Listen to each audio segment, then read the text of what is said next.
Ukraine एक गणराज्य है जिसमें अलग विधायी, कार्यकारी और न्यायिक शाखाओं के साथ एक मिश्रित अर्ध संसदीय अर्ध राष्ट्रपति प्रणाली लागू है।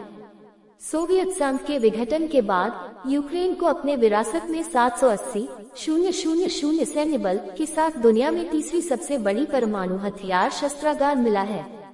मई 1992 में यूक्रेन ने लिस्बन में अपने सभी परमाणु हथियारों को नष्ट करने हेतु रूस को सौंपने और परमाणु अप्रसार संधि पर एक गैर परमाणु हथियार संपन्न राष्ट्र के रूप में शामिल होने के सहमति पत्र पर हस्ताक्षर किए। यूक्रेन ने 1994 में संधि की पुष्टि की और 1996 तक देश में उपस्थित सभी परमाणु हथियारों से मुक्त हो गया।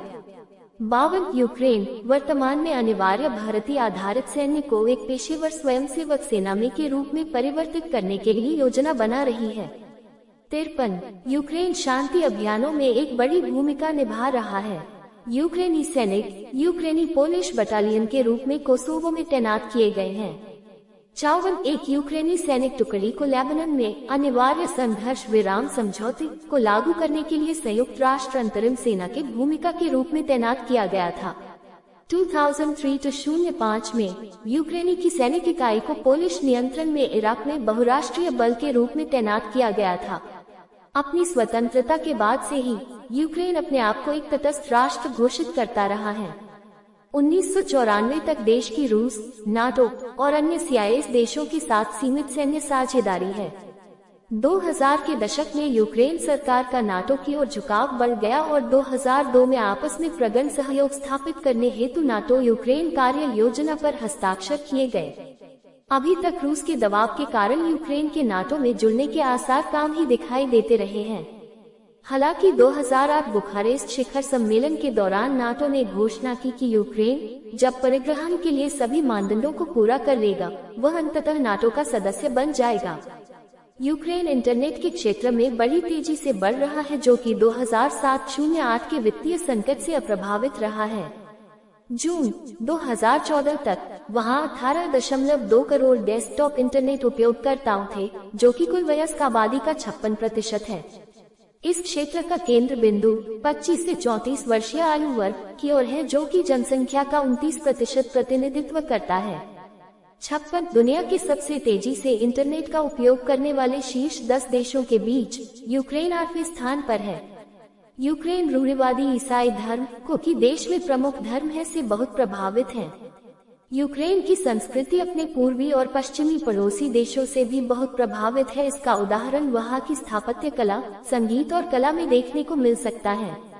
कम्युनिस्ट युग का यूक्रेन की कला और लेखन पर काफी गहरा प्रभाव रहा है। 1932 में स्टालिन ने सोवियत संघ में समाजवादी यथार्थवाद राजनीति का गठन किया, जिसने वहाँ की रचनात्मकता पर बुरा असर डाला। 1980 के दशक ग्लासनोस्ट खुलापन पेश किया गया और सोवियत कलाकार और लेखक फिर से खुद को अभिव्यक्त करने के लिए स्वतंत्र हो गए। ईस्टर एग की परंपरा, जो कि वहाँ पसांकी के रूप में जाना जाता है, यूक्रेन की जड़ों में बसा हुआ है। यहाँ पर रंग बिरंगे ईस्टर एग बनाए जाते हैं, जो कि वहाँ की पारंपरिक विरासत है। दस्तकार वस्त्रकला यूक्रेनी संस्कृति में एक महत्वपूर्ण भूमिका निभाते हैं, विशेषकर यूक्रेनी शादी की परंपराओं में। यूक्रेनी कढ़ाई, बुनाई और फीता बनाने पारंपरिक कला वहाँ के लोक पोशाक और पारंपरिक समारोह में देखा जा सकता है। राष्ट्रीय पोशाक बुना जाता है और इसे अत्यधिक सजाया जाता है। हस्तनिर्मित करघे के साथ बुनाई अभी भी क्रुपोव गांव, जो कि रिवने ओब्लास्ट में स्थित है, प्रचलित है।